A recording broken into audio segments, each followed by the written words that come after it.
Hello everyone, my name is Yuri Pichugin. In this video I would like to tell you how to make predictions using the associative remote viewing method by means of free movement. Instead of the standard remote viewing session that is being used here, I would like to suggest a method of contacting the winning photo through a spontaneous free movement. This practice can though give us information about which photo from the two possible ones is the feedback. Now in my video, using specific examples, I will demonstrate how this practice works and how I did the analysis of my movement in relation to two pictures. This is a very interesting process. The idea of using spontaneous motion for prediction is quite ancient. George Gurdjieff, a well-known esoteric teacher who lived at the beginning of the 20th century, also spoke about this.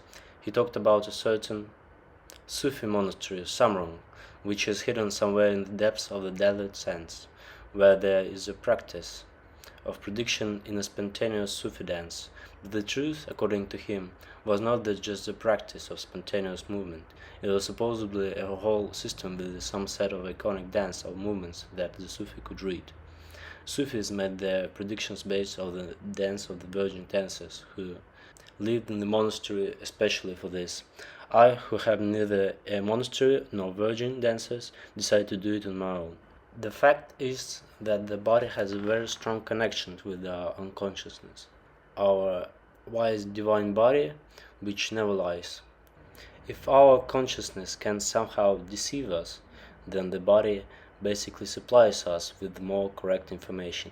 It almost can't lie. I started from this.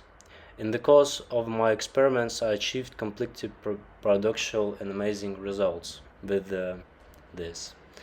Correct predictions were literally in a row, literally 100%. This has been the case for many events. This practice, in my opinion, has great potential. I continue to work on it, and now I would like to show in my video some examples of how it works. Usually in my dance, I came to some kind of looped repetitive movement, from which I did not want to live for some time. I called such movements keys, and in the process of showing my dances, I will comment on them and focus on this case, explaining which part of the picture they interact with. And here I am demonstrating a fragment of my dance or movement. At first, I tune in and dive inside my body and feel sort of dive into a state of energy. After that, I slowly start to move, and my body starts, as it were, looking for a connection with the correct feedback picture for this prediction session. I start to move and my body seems to be looking for a connection with the feedback picture, trying to find the key movement. Now pay attention to how this key movement will appear now. I kind of get stuck on this movement and I don't want to leave this movement for some time.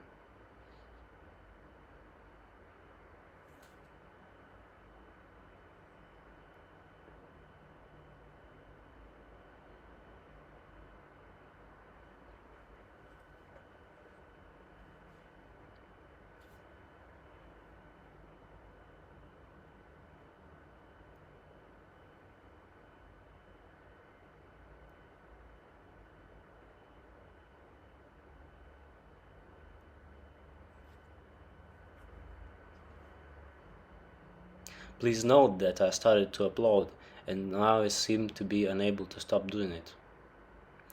As if something is preventing me from doing it, I upload all the time. And now I feel that I can't get out of this. I stopped my movement as a result. And now I'm showing two pictures that were prepared for the potential outcomes of this sport match. The overall even picture of points scored in the match corresponded to a photo of nature, and the total odd number of points corresponded to the picture with the auditorium with the circus performance. When I asked myself whether my dance was more in line with the picture of nature or a picture of the circus performance, it is quite obvious that is more in line with the picture of the circus performance. Here applause was the key move. Therefore, my choice fell on the picture of a circus performance corresponding to an odd number of points in the match. And so it happened. That is, my subconscious mind correctly perceived the picture of a circus performance in the motion. It made me make applauding movements, and in the end it brought me to a winning result. In the following videos, I will demonstrate a few more of my various predictions, but I will make it much shorter and will show you only those movements that my body eventually came to. I will also show the corresponding pictures that corresponded to this. Some handwriting of my subconsciousness will be clear, and how it does it. Only now, for clarity, I will first show the two photographs themselves, and then the dance, so that is clearer which picture it corresponds to, and so in my next example this photo will correspond to an even number of points in the result of the game, and this photo will correspond to an odd result. And here I am demonstrating fragments of my dance that corresponded to one of these pictures.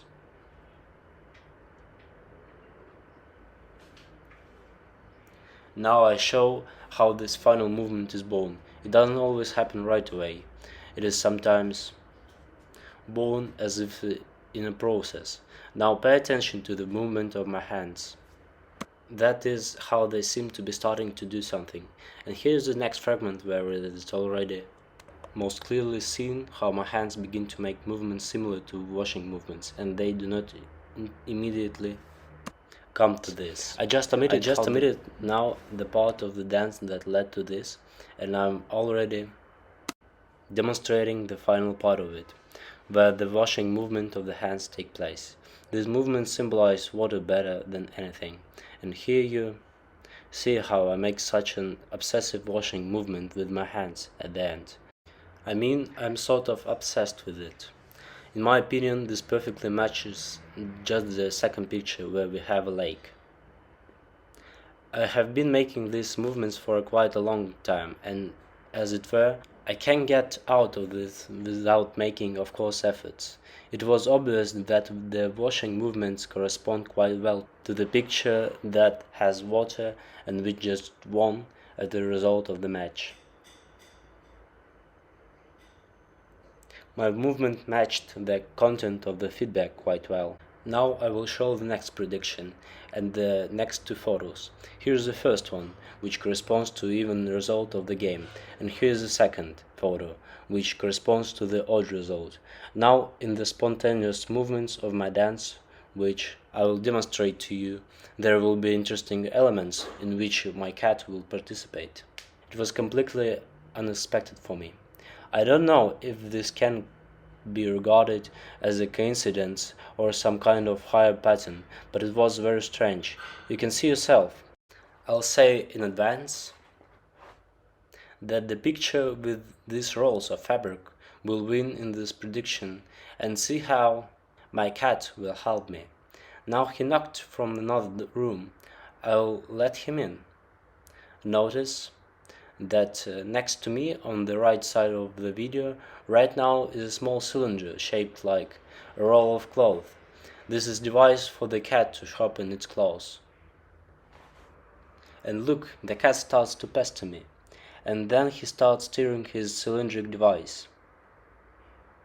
For some reason, I specifically wanted to include these frames in the video. It was important for me to show this moment with the cat. And then I started making my prediction. Now I'm moving on to the final key move, which eventually appears and becomes intrusive. See how it is very interestingly connected with the essence of the picture with these rolls of fabric. Look how my hands are looking, and I start doing such a winding movement and get hung up in it. Note that this was all before I even saw any of this picture. I mean, I didn't know anything about them, and this is such an obvious movement, and it matches the essence of the second photo with the roll of cloth, which just won. I also want to draw your attention to the object that the cat was cheering at this time when I was making predictions. This object is very similar to a roll of cloth. It has a cylindrical object in the same place and is also wrapped in cloth. He is just next to me on the right in the structure of the cat house. And finally, the last prediction in this series that I want to share with you is a prediction where my body will strangely depict a stopwatch. Now you are watching the first picture of the city, and the stopwatch is the second picture. I ask you to pay attention to the forms of the stopwatch, to the arrows and to the round shape they are present in it. This will be important when we watch my move as a stopwatch was the winning picture, and so pay attention to the circular motion that I will make with my hands. They resemble a round stopwatch, which we don't see in the picture of the city. Further, in my mind, my movement follows symbolic indication that something is walking. The clock is running too. And look, the leg is clearly a symbol of the arrow. I will repeat this movement, which emphasizes its significance. I repeat the movement with my foot, that is the arrow symbol, and begin to make rotational movements. That is the arrow, as it were, stretched out and began rotational movement, and now I continue to rotate and make a sharp movement, which I was reminded of by turning the stopwatch button, and now I continue to stubbornly show the movement of the arrow again, and finally a movement appears that in my opinion shows us the resemblance to an hourglass. Please note that I kind of turned them over and the similarity of the arrows. This is kind of show some accuracy of this movement, sharpness of forms, which corresponds to the hands of the clock. I would like to share another case that made an impression on me. Once, while making a prediction using the method of the two photos, after letting go of my body, I suddenly began to take off my t-shirt and took it off.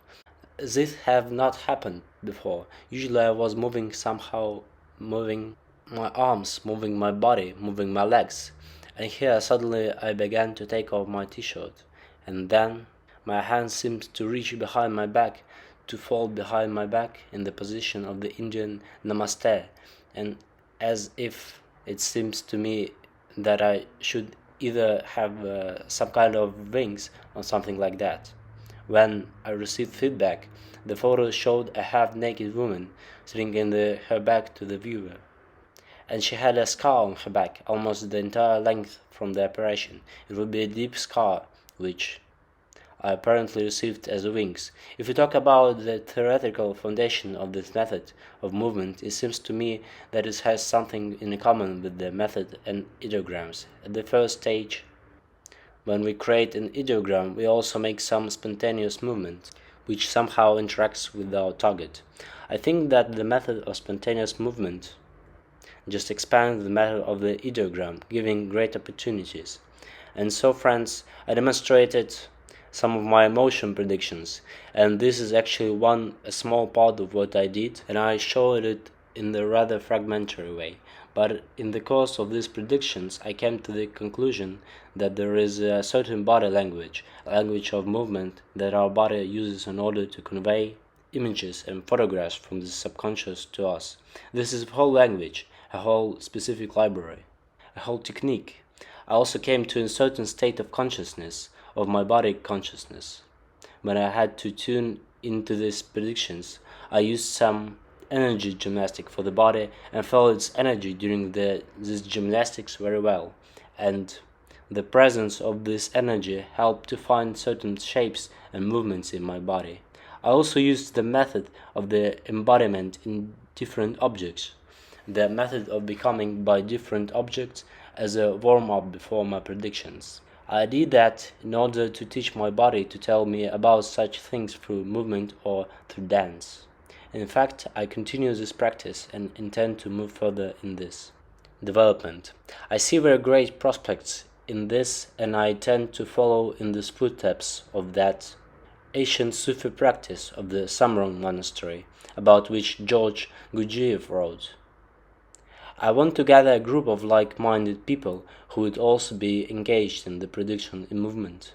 Predictions and dance and move all together, walk all together. So if anyone has an interest in this topic, you can write to me and we can discuss this issue with you. I will leave here my contacts.